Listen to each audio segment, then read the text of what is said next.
children have a tendency to like the things that they've tasted in the womb. So if mom was constantly eating carrots, they're going to be more likely to eat carrots later on, to actually like the taste of carrots.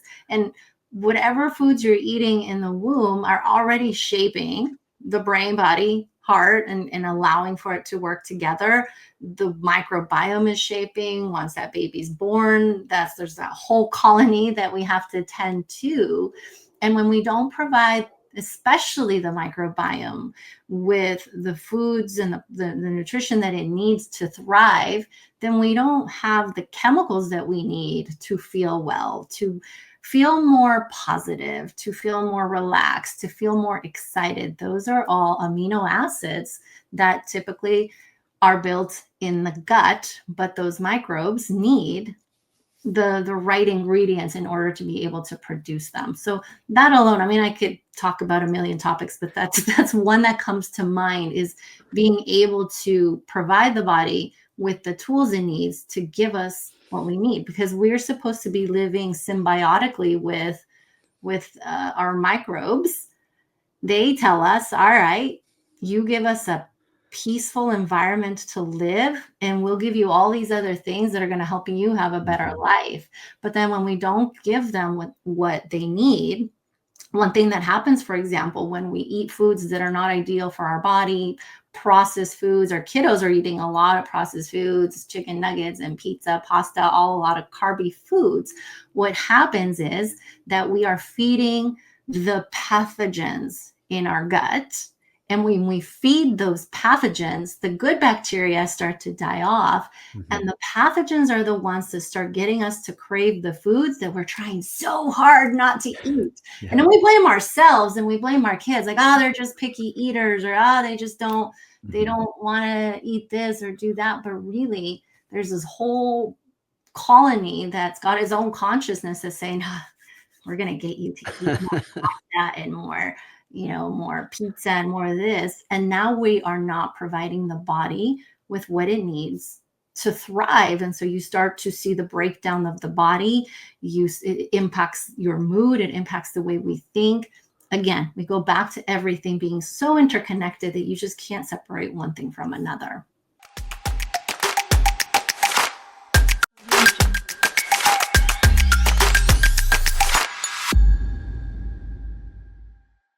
Hello all and welcome to Truehope Cast, the official podcast of Truehope Canada. I am Simon Brazier, your host.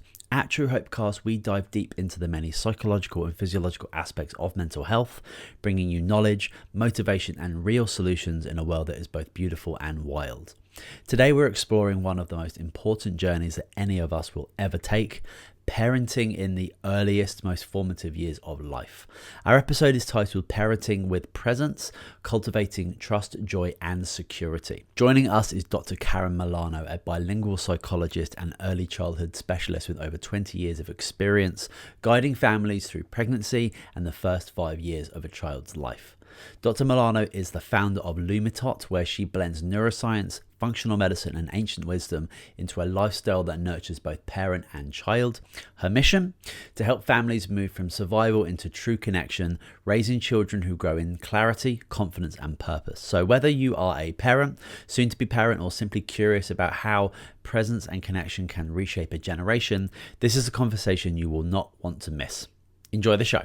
All right, Dr. Karen, welcome to Truehope Cast. Thank you so much for being with us today. How are you and what is going well? Oh, thank you so much for having me. I'm super excited to be a guest on your show. What is going well? It is beautiful outside. The sun is shining. I have a beautiful view of the mountains, and I am going to have a lovely discussion with you. So lots of really great things. Well, good for you. Well, it's October 23rd. You're in California, so you've got that nice sunny weather, I'm sure. It's not quite the same in the interior of British Columbia, but things are still very well, so that's okay. Wonderful. We're going to be discussing parenting with presence, cultivating trust, joy, and security. But before we jump into that topic, would you mind just giving us a brief introduction about who you are and what it is that you do? Absolutely. I am Dr. Karen Molano. I am a child psychologist and infant, family, and early childhood specialist. I've been working with families about 25 years now and integrating Eastern and Western practices for the last maybe 12 to 13 years.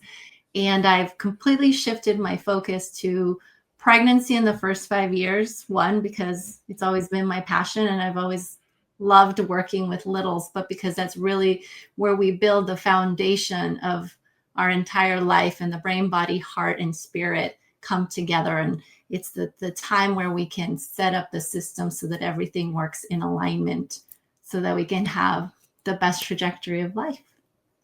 Beautiful. And so tell me about this. So when you started learning and introducing about East and Western practices and philosophies, tell me about that transition, because that's not a normal child psychology transition. It isn't. As a matter of fact, I didn't learn any of it in my schooling. Maybe a little bits of, mindfulness and meditation, but nothing major. But when I was 5 years of age, I wanted two things more than anything. And one was to be a parent, and one was to be a doctor. I didn't know what kind of doctor, but I knew I wanted to be a doctor. And I did it according to how society would say it was in line, right? I got the degree, got married, and then when it was time to get pregnant, I couldn't. And I was devastated at that time. And so that's where that journey started, because while the doctors told me that I was likely not going to be able to have children, I couldn't take that as the answer. And I'm an incredibly curious being. And I just started really following my passion and my curiosity and started learning, researching, and I stumbled across the first step was stumbling across an acupuncturist who specialized in infertility, but he incorporated nutrition and herbs as part of my treatment. And so that's where it started. Do you have kids? I do have a 12-year-old boy. Well, that's amazing. I mean, a lot of people who would have had that conversation with their practitioner would have probably gone down a very different route and maybe given up to that and not searched even any further. And you obviously have that inquisitive scientific background where you want answers and you want to discover things. So that's just amazing that you were able to take that step. But it's so unfortunate that that was the conversation and I guess the finality of your fertility when it came to your relationship with that doctor. It was unfortunate, and at the same time a blessing, because I think that had that not happened, I wouldn't have started this path to really shift the trajectory of the lives of our future generation, where I know for a fact that my childhood, from the thoughts, from the exposure to toxins, from the way I ate, all of it contributed to my health issues, my mindset, all of it. That is what was the culmination of whether I could have kiddos or not. And when I started to shift all of it, because you can shift it at any time, it's just obviously a lot more challenging when we're older and our brain has been wired. But when I started to do that and I saw the effects, not just in the ability to get pregnant, but my mood was better, my energy was better, everything was better. It literally felt like some sort of voodoo magic or something that I was experiencing. Yeah. And that's what started making me wonder why I wasn't doing this with my everyday clients. And I did. And I started to see results much, much faster. But even that wasn't enough, because unfortunately, we wait until we're in a state of distress to get support. But if those kiddos from the beginning had that guidance, the parents, because we're as parents, we're just thrown into parenting without any guidance. Yep. If we were able to intentionally wire the brain, intentionally guide the development of all those organs, we are divine and magical beings. And we just really give humans the ability to tap into that limitless potential. And so I tie back to my son is the reason why I'm on this mission to change the story around parenting and to really help people see how life could be different, that we could live a life where we can spend more time creating rather than surviving our life. Well said. And I'd love to just understand one more thing before we kind of step into the whole actual topic and point of this conversation. I'm just interested. So 12 years ago, you had a child. What was the time? What was the duration of time between, you know, having that child and having that conversation with your doctor initially? That's a great question. Well, I started when I had the conversation with the doctor that I couldn't get pregnant. My first step was to go to an IVF doctor, a Western medicine doctor. And I love my doctor. He is amazing. But we tried and I got pregnant and I lost the baby. And I thought this is just not enough. It's not working. Not only was it very stressful from an emotional standpoint, it was stressful on my relationship with my spouse, and it was very expensive. And so at that point, I thought there has to be something else. And when I started going to see the acupuncturist, and he started becoming a part of my treatment, let's see, it was probably another 6 months or so before I got pregnant. Okay. Mm-hmm. Interesting. And when you heard, I think I'm going to quote you right here, but you said that you couldn't take that answer from your doctor. Mm-hmm. What can you go back and tell me, like, what emotions you were feeling there, or like why did you lead to that? Were you angry? Were you more? Yes, that is such a great question. I don't think anybody's asked me that question before, and I've told the story many times. So excellent question. And I actually can relive that experience and I can still feel it. I think it's something that over time I've learned to process and shift and transform, but it still hits you. Mm-hmm. But I wasn't even angry at the doctor or at the situation. I was angry at my body and me. I was angry that I couldn't do the one thing that as a woman I was supposed to be able to do. So I dropped into this feeling of worthlessness. I felt that I didn't deserve, I felt even bad for my husband. I'm like, oh, you deserve so much better than me because I can't give you a child. I just felt incomplete, worthless. I dropped pretty low down the depression scale because I felt my body failed me. And I became incredibly disconnected from my body and very angry at it, which does not help you get pregnant.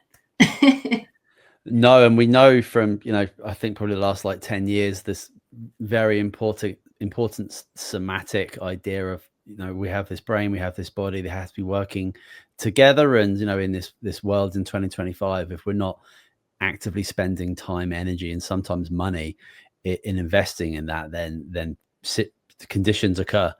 But yeah, it's we could spend a whole podcast talking about maybe what the doctor or what the the post consultation therapy could have been in that situation that you had there, because I'm sure that every single day across the world people are having those conversations and then they're feeling those experiences and then they're taking that home. And what a profound energetic shift in a negative way that would be for a lot of people. And we don't really have a great system of care when it comes to people's mental health in general, let alone for serious circumstances like that. But again, that's a whole nother podcast episode. Thank you so much for sharing that story, because of course. I think that emotional state and that emotional drive that led you to where you are today is incredibly important. It's the big bang for you. It's the turning point.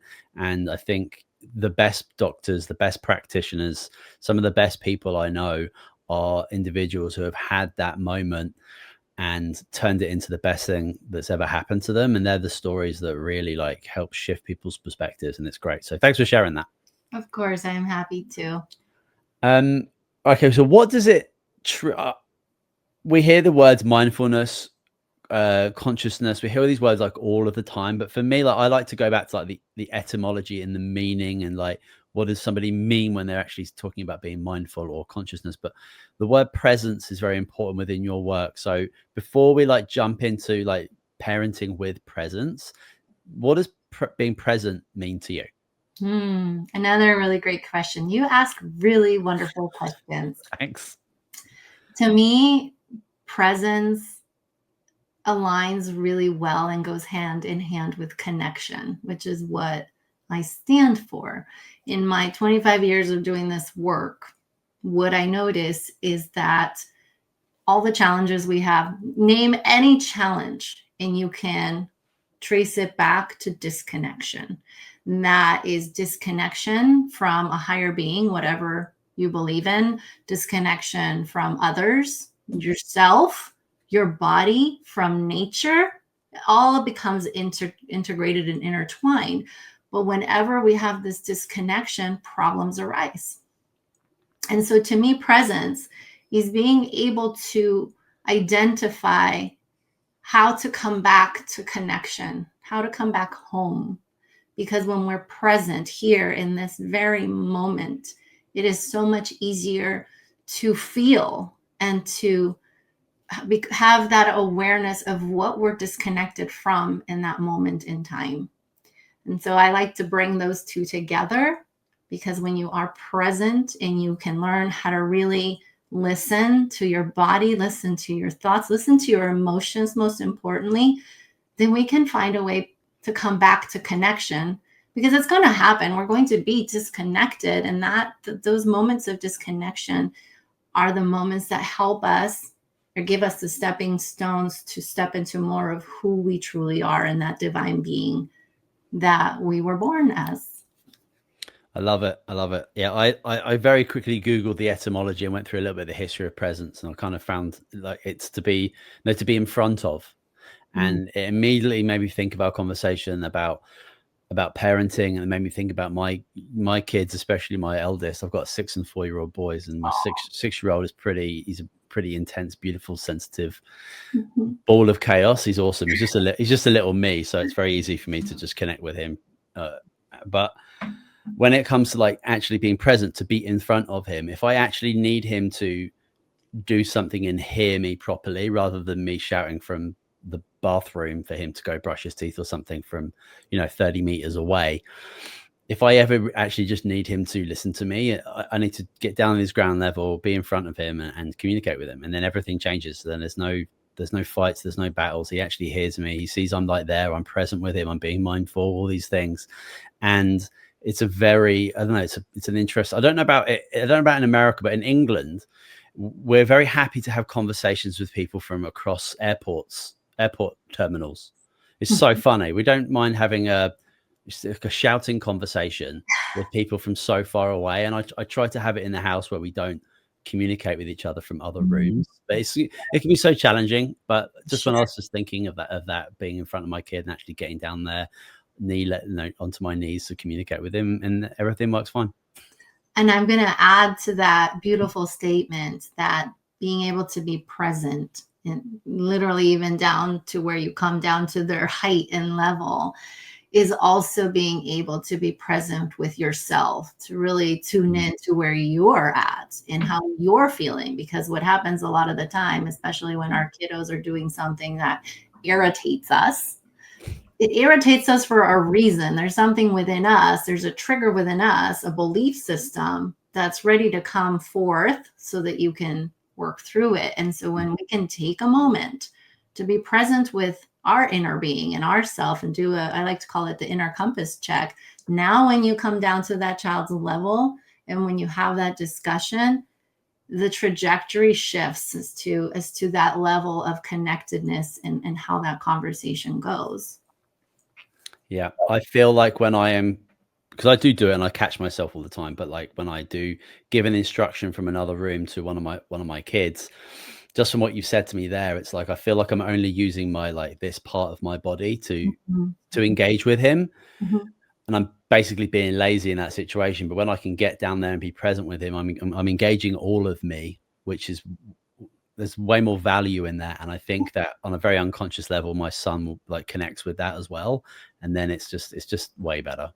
Absolutely, especially in a world where we're so distracted Mm-hmm. with phones and all the dopamine hits that we get from all the things going on. It can be challenging to be present. So I really commend you for having the awareness to take those steps whenever you're talking to your little. And granted, we're human. It's never going to be perfect, No. but that's the beauty of it is in the repair of it, where you have that interaction and you see, oh, well, I could have done it this way, or maybe I wasn't present, or maybe I did come down to his level, but the things that came out of my mouth weren't in alignment. Whatever it is, it's being able to have that awareness. And it sounds like you have a really high level of awareness in order to be able to do that. So that's amazing.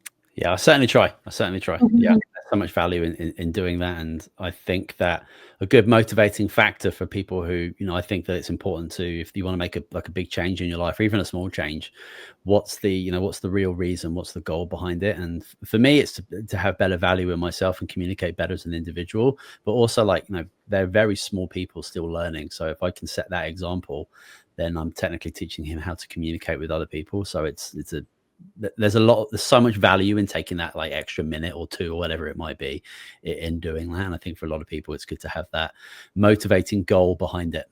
Absolutely. And with the way a child's brain develops, they and their nervous system, they don't yet have the capacity to regulate their own emotions, to calm down on their own. That part of the brain that does that isn't fully done developing until we're about 25 to 30 years old.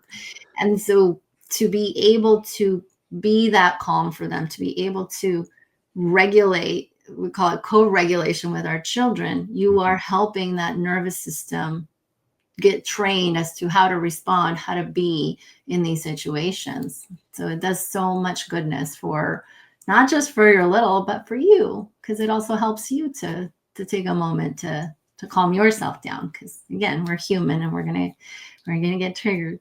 Yeah, beautiful. Well, we are 18 minutes in, and I'm going to get onto my first question for you, All which right. is great. My first scheduled question anyway. But I wanted to know, what does it truly mean to parent with presence, and why is presence so critical during pregnancy and the first years of life for a child? Absolutely. Parenting with presence, I think, to piggyback on what we were saying, is having the awareness to really stop and take a look at where you're at.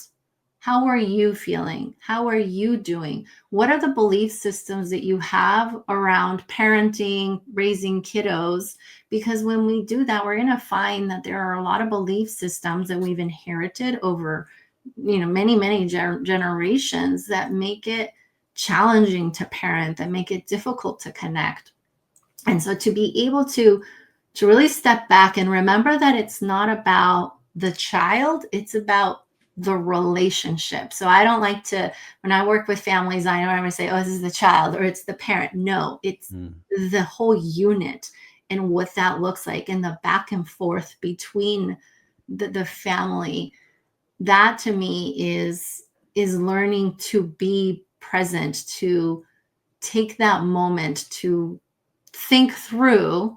So actually, let me rewind. Take a moment to feel your way through before you think, because when you listen to your feeling, you're gonna have a better understanding if the thoughts that are coming out are out of alignment or not.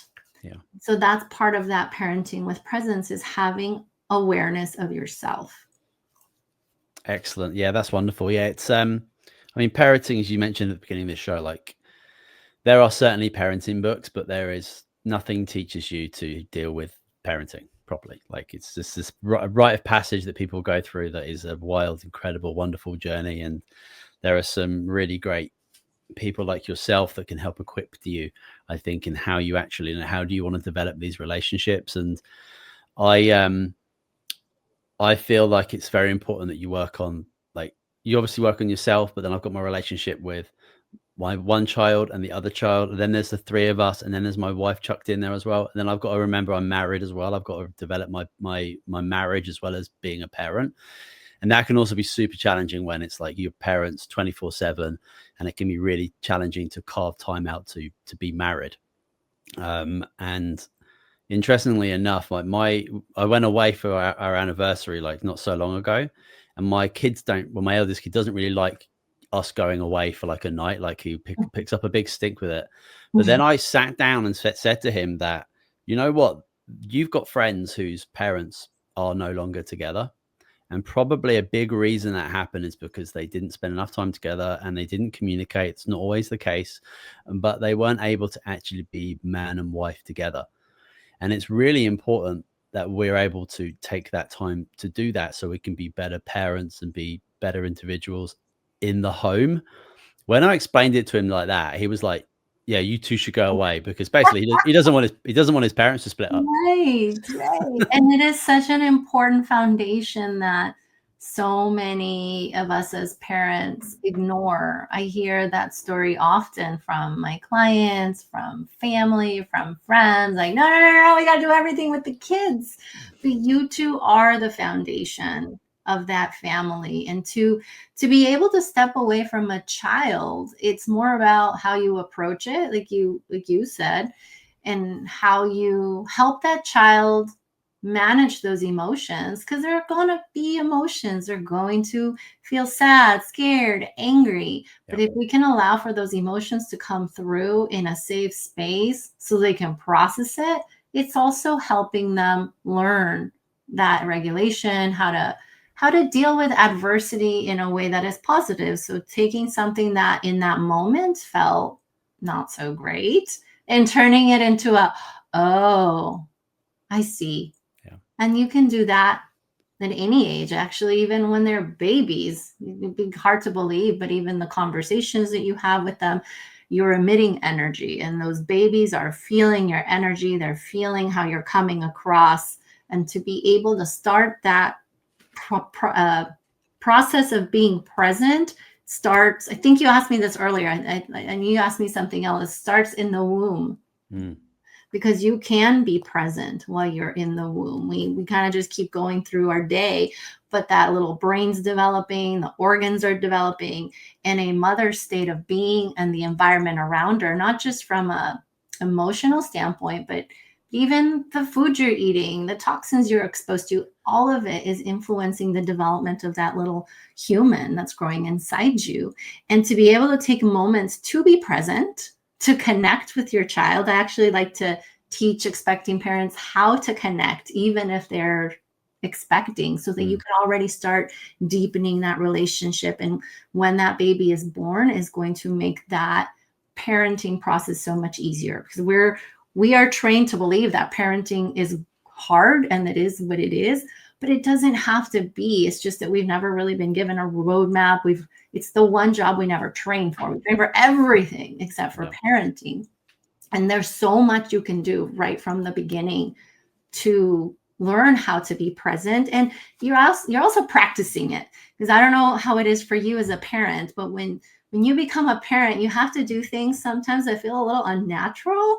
You're like, okay, I got to talk to a baby, or communicate with a toddler who barely understands me. Like, I notice it a lot on phone calls where they're, a parent and a child are FaceTime, and they're like, hi, how are you? And you don't even know what to say or even how to play with them. I notice it happens a lot in play. And so there's so much that you can do even while you're expecting, so that when the time your baby comes, you've already practiced so much that it becomes second nature for you to be able to connect on a different level. I love it. Yeah. I mean, it's all energy. It's all frequency at the end of the day, right? So whether it's sound, whether it's speech, whether it's light, whether it's, food has an energetic value, medicine, supplements, everything, it's got, like, whether it be negative or positive, long, short wave. So absolutely super important. And yeah, it's hilarious when you will FaceTime, or my wife will FaceTime with her best friend's baby. The noises and sounds that come out of her, it's absolutely hilarious. Yeah, it's funny. And they're communicating, they're talking. Maybe it's not the best through a screen, but it's something. Yeah. That's great. So you often talk about aligning brain, body, and heart in parenting. So can you share, how this multidimensional approach helps children feel more secure and connected? Absolutely. Everything is connected. The brain, body, heart, and spirit are meant to work together. When they're able to do that, we are able to tap into that limitless potential. We can do really, truly magical things that I don't think as humans we've even had the capacity to experience quite yet, because we haven't cracked the code on how to truly tap into that. I feel like some people have, and they make movies of them, but every single human has the potential to be extraordinary. To me, the extraordinary is, it really should be the ordinary of what all of us are able to do. But typically, the way we've been raised, the way society is, we have a tendency to disconnect things. So I'll use it as an example. If you go to the doctor, and obviously we're always doing the best we can with what we have, but if you have a pain here on your elbow, they're going to look at your elbow. We're going to x-ray the elbow, nothing else. But we're not looking at what could have happened to even lead to the elbow pain, right? Because it becomes a combination of your thoughts release chemicals that put your body in a state of misalignment, and it starts to cause disease. The environment that you're surrounding is going to impact not just your emotional well-being, but your overall health. The people you're with and how you interact with them, the way you talk to yourself. There are so many different things that influence our everyday life, our gut and how our gut is reacting, because most of it, we're mainly microbiota, where there's not a whole lot of human in us. Right. And we don't think about all of these different components that are meant to work together. But when we don't see the big picture of how connected everything is, each thing starts to work separate from each other. And the brain signals that are going through, the way the gut's communicating with the brain with the heart, there starts to be a mismatch, or say an error in communication. So that's what starts to cause a lot of the challenges, issues with health, belief systems, all of that, when those organs and all of those parts of us are not functioning together. And so it becomes crucial in parenting, because if a child's having, I'll give you an example of a meltdown. If a child's having a meltdown, we focus so much on the emotional piece of it. Oh, child's falling apart, like it's frustrating or angry, but we don't even know, I wonder what that child's nutrition looks like, or what is that child eating? Is the child eating things that supports the body to release the chemical like GABA that is going to help the body relax when there is a meltdown? Are there other components that are influencing that child's behavior? And so all of these pieces can make everything so much easier and so much more aligned to where we are spending more time connecting, creating, versus battling with the everyday challenges of parenting when we don't see the big picture of how everything comes together. Yeah, it makes you think of school and the foundations of learning, and the space and time that children spend, at their school, which obviously has a lot of value, but the amount of education that could be put in towards even just like the importance of your microbiome, and that, you are like almost 10 times more genetically foreign organism than you are human organism. Like these are like simple things that give you a completely different perspective on what your body is and how you can treat it. And I see these videos on TikTok of like schools in Japan where like these 56-year-olds are lying down doing like a meditation like halfway through the school to help like regulate their bodies, and like they're getting guided through that type of thing. Like I think that's an amazing thing that we're really like missing out on in regards to connecting mind and body, and providing kids with incredibly important resources in order to help cope with the emotional stress it is of being a human being, and having the capability to self-regulate to the best that they can, and also recognize that if I can feel like this and I can support myself, like I can be there for other people when they're going through those things. And I think we're just missing a massive chunk when it comes to the school curriculum, when they're learning about, historical events from 1,000 years ago, but we're not learning about how we can treat anxiety. Yes. Well, I think about it. If you go on a hike and it's going to be an 8-hour hike, and you just go wearing flip-flops, and it's going to rain, you don't have the gear, and you have to climb a mountain, but you didn't bring anything to even get up the mountain. It's going to be a really challenging hike. Mm-hmm. But if you know, like, okay, well, I've got food, I've got water, I've got the right clothing, I have my compass, whatever it is, all of these different tools, now that hike is going to become really enjoyable. And you're going to have, it's the same hike, but you're equipped completely different to be able to go through it. And that is what the body does. And the brain, body, heart, spirit is intended to allow us to do what often seems to be impossible. Yeah. But so early on, we forget who we are. We forget those capabilities. We grow in fears and doubts. And then that disconnection gets, further and further apart. And again, it's not just from ourselves, but from others, from nature. We're not connecting to nature enough anymore. We're not stepping outside and, playing in the dirt, doing all the things that are going to help your microbiome. They're going to help your mood. They're going to help all of it. And everything is so beautifully interconnected.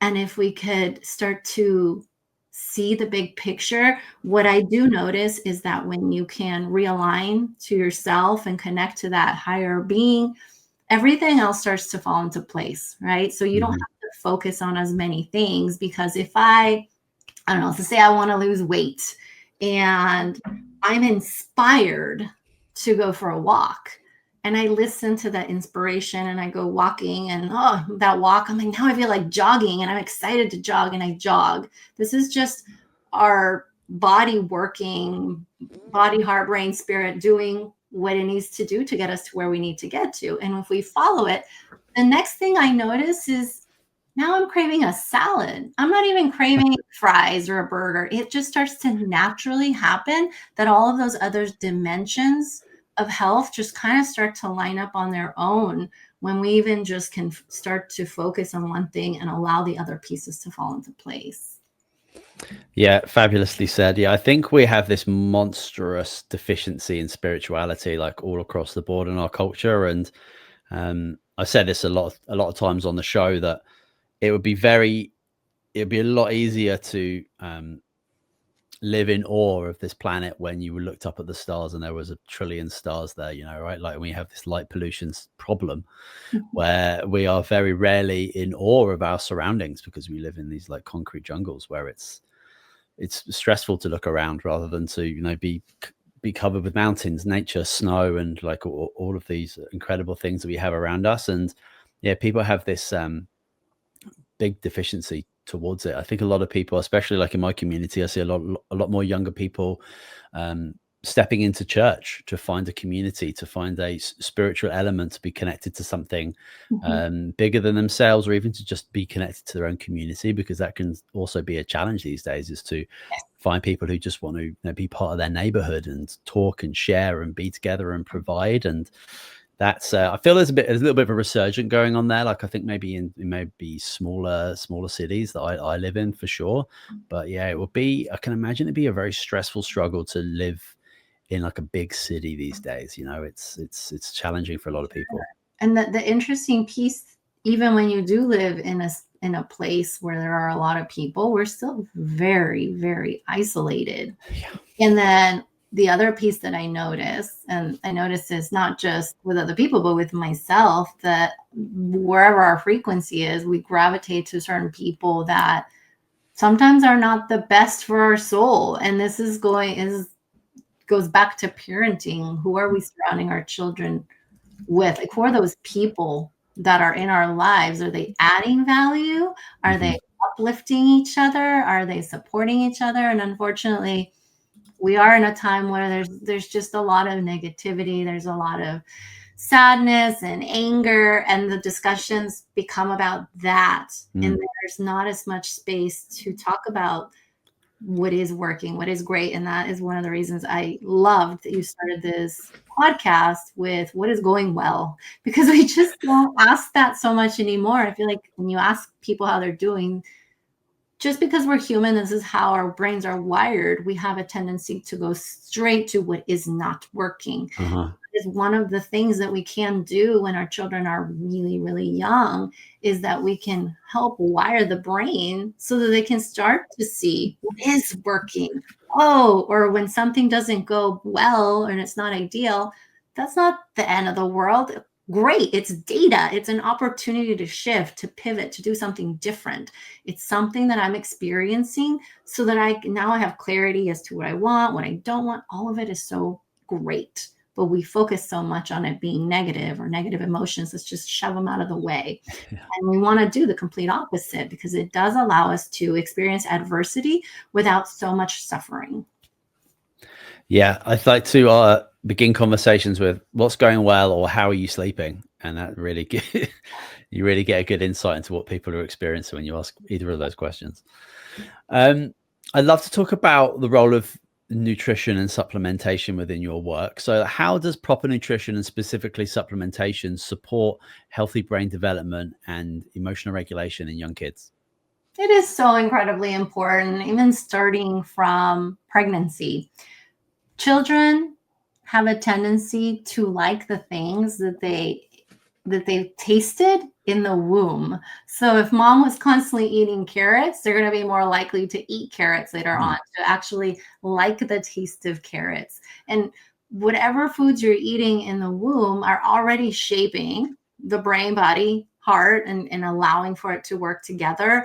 The microbiome is shaping. Once that baby's born, there's that whole colony that we have to tend to.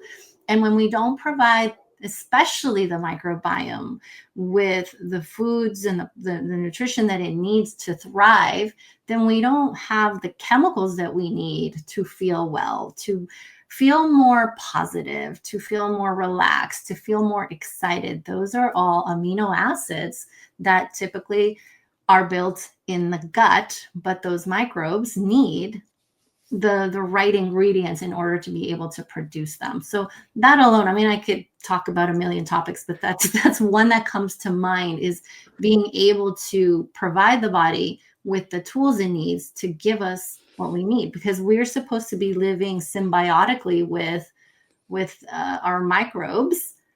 They tell us, all right, you give us a peaceful environment to live, and we'll give you all these other things that are going to help you have a better life. But then when we don't give them what they need, one thing that happens, for example, when we eat foods that are not ideal for our body, processed foods, our kiddos are eating a lot of processed foods, chicken nuggets and pizza, pasta, a lot of carby foods. What happens is that we are feeding the pathogens in our gut. And when we feed those pathogens, the good bacteria start to die off. Mm-hmm. And the pathogens are the ones that start getting us to crave the foods that we're trying so hard not to eat. Yeah. And then we blame ourselves and we blame our kids, like, oh, they're just picky eaters, or they just don't, mm-hmm. they don't want to eat this or do that. But really, there's this whole colony that's got its own consciousness that's saying, we're going to get you to eat more that and more, more pizza and more of this. And now we are not providing the body with what it needs to thrive. And so you start to see the breakdown of the body. It impacts your mood. It impacts the way we think. Again, we go back to everything being so interconnected that you just can't separate one thing from another. Yeah, I mean, there's a constant war going on, obviously, like when it comes to the microbiome in your gut, and we have microbiota all over the place, and they're in very specific species and very specific numbers in, let's say, a balanced, healthy person. But yeah, there's only so much space in that gut, and they will want to make you eat certain foods so they can grow in their numbers, and it's very important. Like, diversity is obviously a hugely important part of a diet, especially when it comes to like fruit and vegetables. But yeah, that whole microbiome piece is super fascinating. And, I practice as a nutritionist for a long period of time. Mm-hmm. And the amount of, I work primarily with like men in their 30s that could no longer get away with their nutritional habits and not have it, basically hit their belly and make them feel depressed, anxious, and like with brain fog. As soon as I fix their microbiome, which is like happens fast, if you're committed, it's so ridiculously quick how quickly that happens, because your body can do everything way better than you can once you provide it the right environment and ingredients. And as soon as their gut fixes up, their brain fog lifts, their depression lifts, they've got way more energy, bowel movements are back to normal, and things are all good. But it's remarkable how quickly those types of things can change once you give the body what it needs. Right. And for littles, if you think about what parents struggle with the most, sleep, meltdowns, they're, having big emotions, all of that is directly correlated as well to what they're being exposed to in terms of toxins, the food we're eating. And over time, if from the womb we're eating certain foods, that starts that load of heavy metals, of viruses and bacteria, and they just start to pile up. I always think of it like some sort of what are they called, where all the trash goes? I can't think of the name of a dump. Yeah. Just every time, like, all right, every Wednesday it's trash day, and they take all the trash and it starts to pile and pile and pile and pile. And so imagine if it starts when you're in the womb, what happens when you're 30, 40, 50, 60? And we say, oh, I'm just old and in pain. But when you actually stop and think about what our bodies have been through and how the amount of heavy metals and viruses and toxins that are in it, of course, we're going to start to fall apart. And now we are seeing an increase in chronic illness. I've had so many friends pass away of cancer at a young age, being diagnosed with cancer. Me and my infertility's gone up significantly. Obesity, diabetes, Alzheimer's, all of that is the load of years and years of not just what you're eating, but the toxins, the way you think, the way you process information. All of it is so connected. So imagine if we shifted that literally from the moment of conception, how different our lives could look like internally and externally. That's right. Yeah. Here at Truehope, so we have 6 products throughout our collection. Our primary product is called Empower Plus. It's a broad spectrum micronutrient. It's 37 ingredients that are incredibly bioavailable and very much balanced. And our whole goal at Truehope is to provide people's bodies the nutrition it requires to do all the things that it needs to be doing, to creating the hormones necessary for all of those incredibly complex things, as well as neurotransmitters for brain health. And we find that when people start taking our products, and we have a very unique way in which we micronize our minerals. We break them down for 4 days. The industry standard is 4 hours. So the particle size is so small. So you could have poor digestive capability. You're still going to be able to absorb the nutrition within this product. And it's actually got 35 peer-reviewed medical journals proving its efficacy for like conditions such as anxiety, depression, bipolar, schizophrenia. It's a really remarkable product. But all we're doing is providing the body with the nutrition that it absolutely craves and requires and needs. And when you throw like the stressful environment of today with poor soil, poor eating habits, bad sleep, bad microbiome health, it's all, your body's always just in this state of lack. And it's actually quite remarkable how some people can go 10, 20, 30 years before their body basically cracks. And then, you have symptomology, which gets labeled as a disease. And then you kind of take this one thing for it, which never cures it. So it's so important that at a foundational level, it's actually just a really simple beginning is to just get your body fueled up with the things that it needs to make you feel better and do all the processes and kind of get out of its way. And then that's really the beginning stages of, being able to think about cooking a good meal or going for a hike or like being with your community, whatever that might be for you. That's just the foundational pieces. You've got to start at the basics. And if you're not giving your body what it needs on a consistent basis, then you're always going to struggle. You're always going to have sleep issues and feel anxious and depressed. Like it's not super complicated. And sometimes it's such a quick little shift of maybe there's a mineral deficiency or vitamin D or zinc or B12 or something that can make such a difference. I definitely see a lot of success when I've had clients on amino acids and on supplements that are going to support whatever they're experiencing. It can be so quick within 20 minutes. Like, oh my goodness, what is this? It really is pretty magical. And as you said, we can't escape everything that's out there. And be able to remove all of the things that are even when you go organic and whatnot, there's still sprays that fly through the air and fall on our food. But if we can consistently detoxify the body, then at least we're giving it a better chance. Like, for example, with my son, I like to give him a detoxifying smoothie on a regular basis, so that becomes part of his everyday. Like, it's great, it's smoothies, it's got dragon fruit and wild blueberries, and all of that's helping to release the body of some of those heavy metals and toxins that are in there. So at least we're cleaning it out as opposed to things piling up, because that's the other piece. Like these supplements that you talk about, amazing. But how much better are they going to work if we do all these other things to allow for the body to even absorb them better? And again, all together, when you implement these different pieces, it just becomes so much easier to have a better life.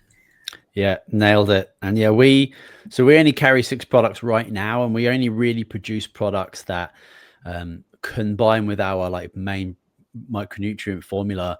And if there's a gap in the market where nobody's really filling that properly, or there are products on the shelves that aren't doing the job properly, that's kind of like where we'll fill that gap. Like we have a product called Framinos, which is a 23 free-form amino acids for those individuals that struggle to make the neurotransmitters for sleep, for example. And when you provide those building blocks that you mentioned, the importance of amino acids, then again, you are just you're giving us you're supplementing your nutritional requirement, which for everyone these days is so vitally important.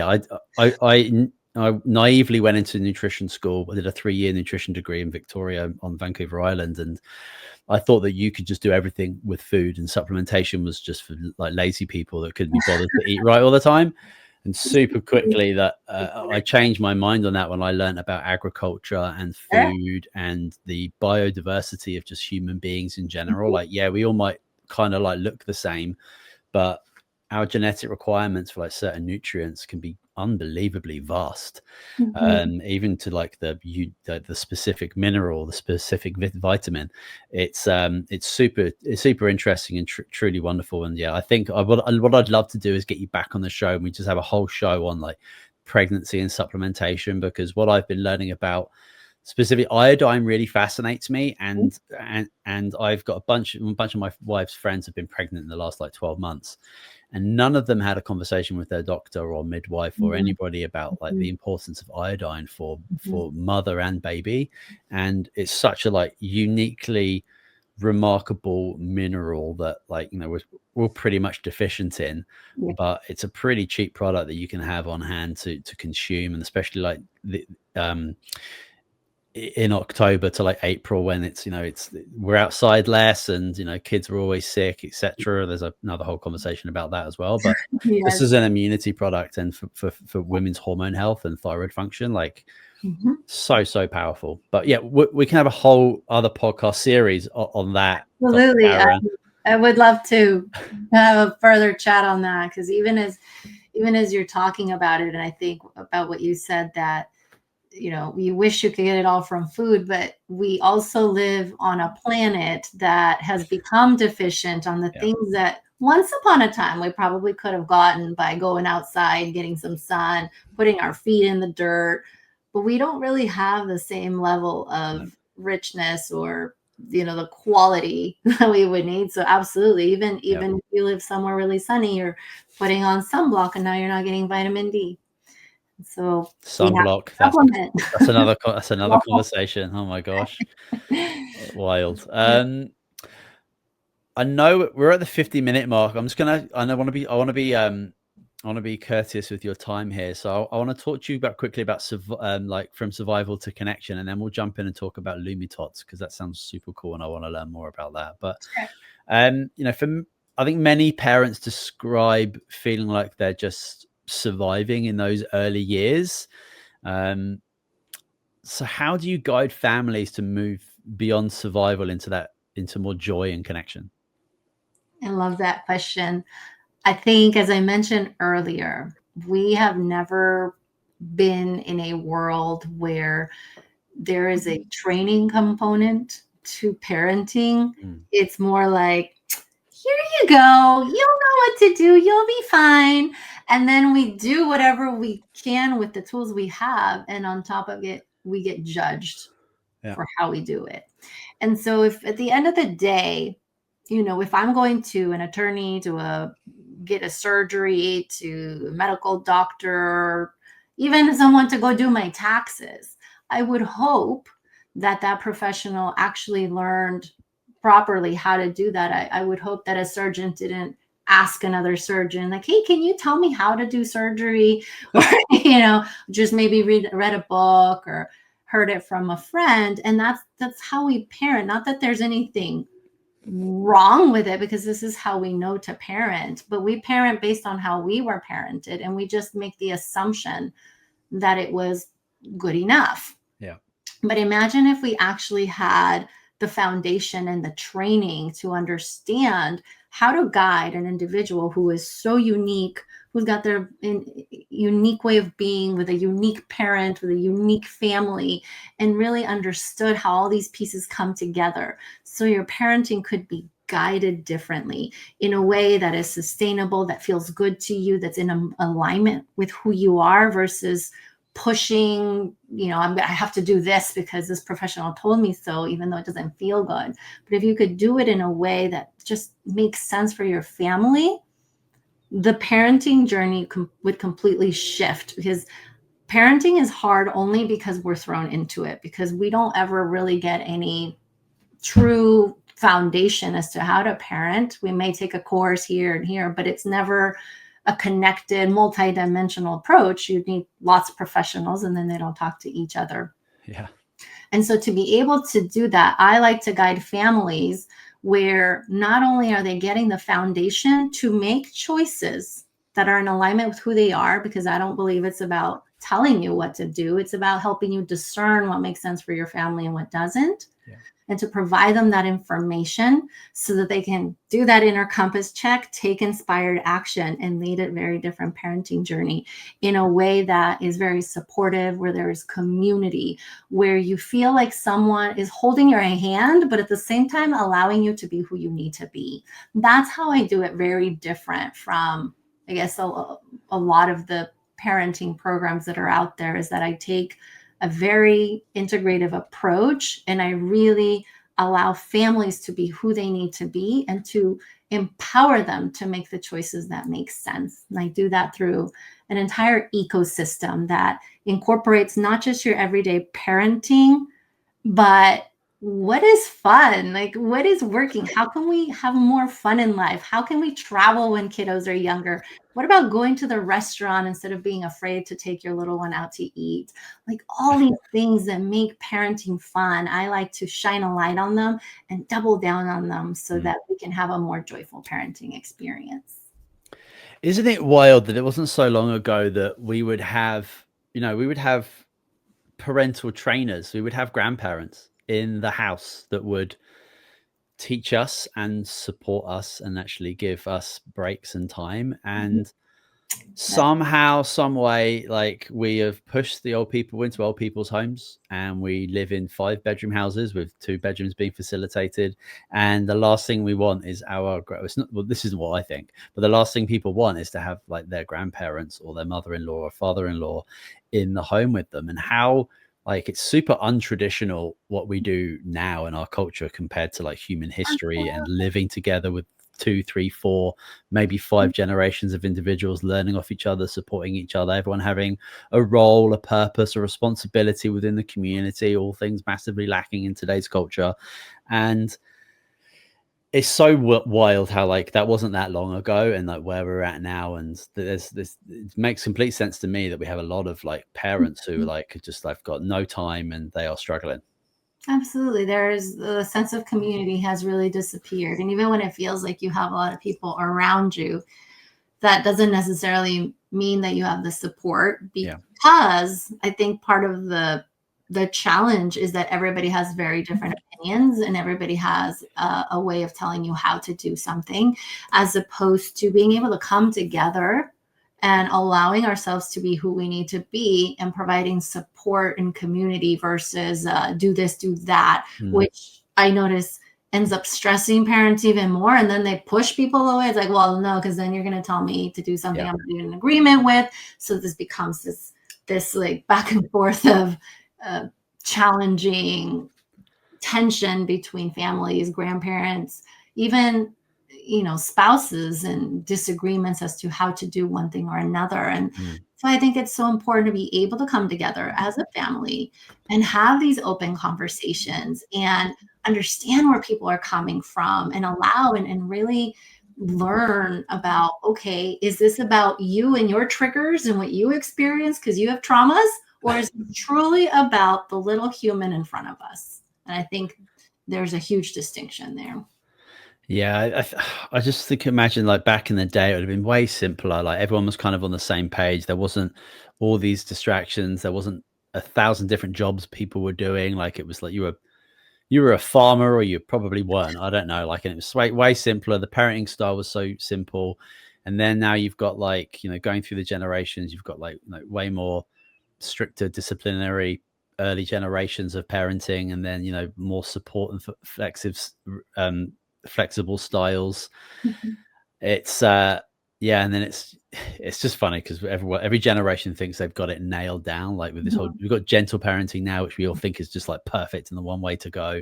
And then in 10-20 years it'll be totally different, and they'll be, you know, they'll be mocking that and making books and documentaries about that, like back in the day. So it's just like, humans are so funny. It is, but we go back to like the message I keep bringing up is that we have all these opinions, right? Opinions about what should be, what shouldn't be, because the opinion for maybe my grandparents at the time, they thought it was okay to beat kids. That's how it was. And it wasn't that they were doing it out of like something negative within them. They are genuinely trying to raise their kids as best as they could, and that's what they were taught was best.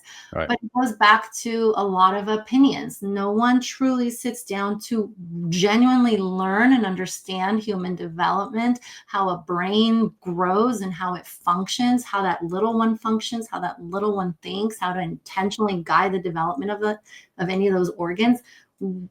In general, as a society, that is not something that's supported. If anything, it's like, oh, you're going to go get help. Is there something wrong with you?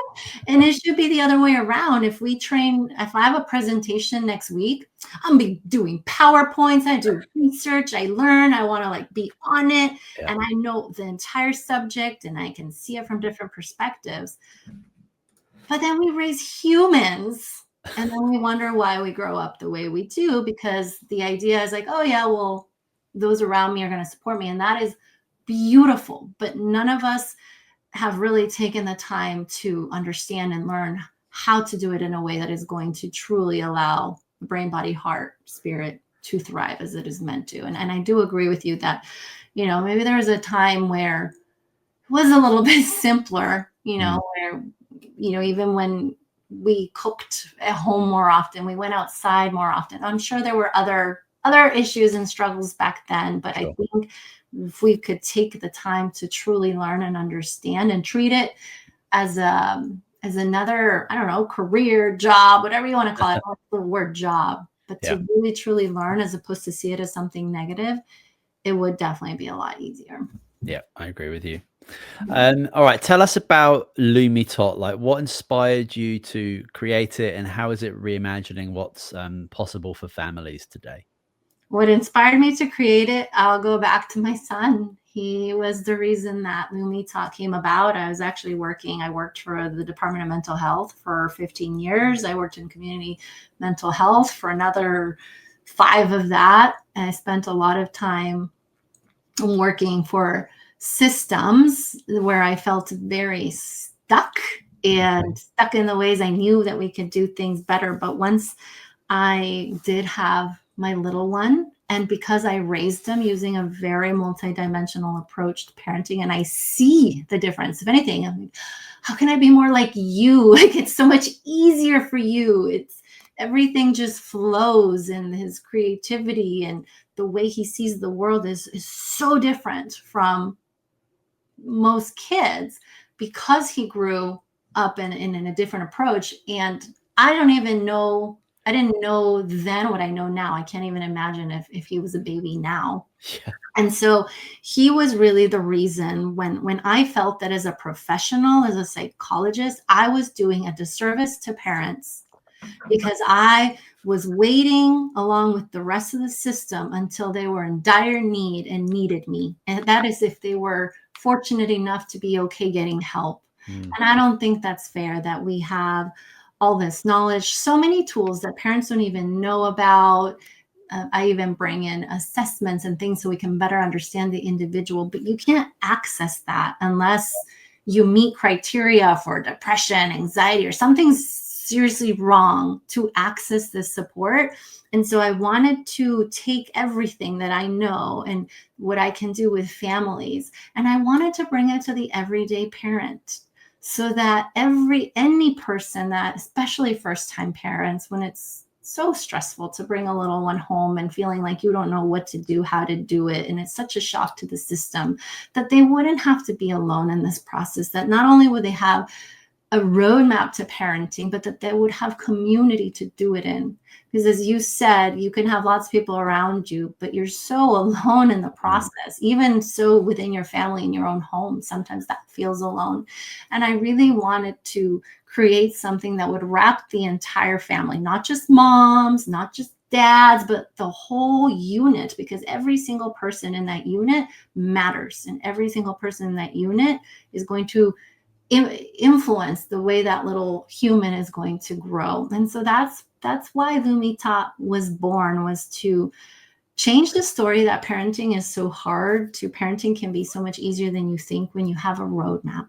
But beneath all of that, my true mission behind LumiTot is for children to always remember who they are, never to forget the potential, the divinity that they have inside, that limitlessness that they have, so that they can grow up knowing that they can have anything they want, and that they can take the adversity of life and use it to shift it into something positive, because it always is.